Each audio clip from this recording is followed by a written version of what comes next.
While the government is said to have made notable strides, the discussants on the first episode of Women Rising noted that women's representation still lags behind the required minimum.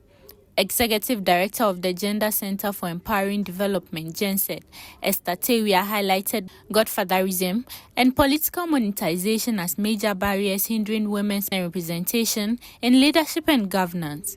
Now, when you look at, again, our political party system, and you look at the internal political party practices, the internal practices, again, does not align with democratic principles.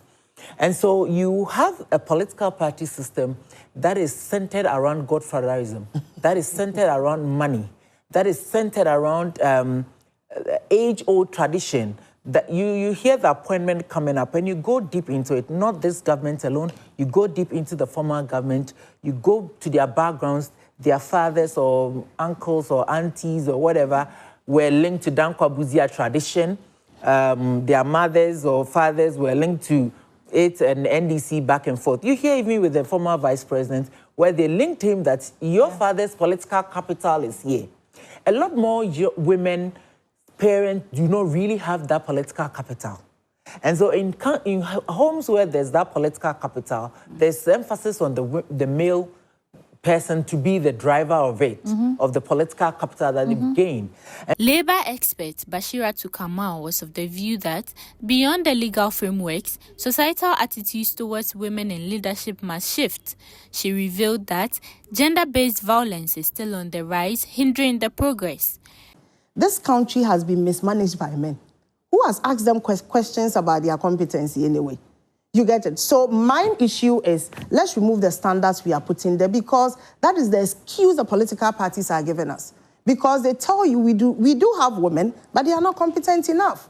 And once we ourselves are using the competency as a tool, then we shoot ourselves in the foot. And we can't say that enough. To be frank, because we are here and we are seeking to find solutions. One of the biggest challenges that women have in political party for progression, development, and ascending to the highest authority has been issues of gender-based violence. Head of programs at Star Ghana, Eunice Agbenyaji, called on the media and civil society organizations to develop traceability systems that will track the effectiveness of the Affirmative Action Act's implementation. If we don't, re-emphasize and follow the appointments to make sure that at least the 30% is attained, we wouldn't get there, because there are political tensions, even in the government, There are actors that are not yet transformed in terms of their appreciation of what women bring to the table, So we need, as civil society and the media, of course, to follow the appointment. Quite a number of the live studio audience also had the opportunity to make contributions and ask critical questions that require national attention and probe.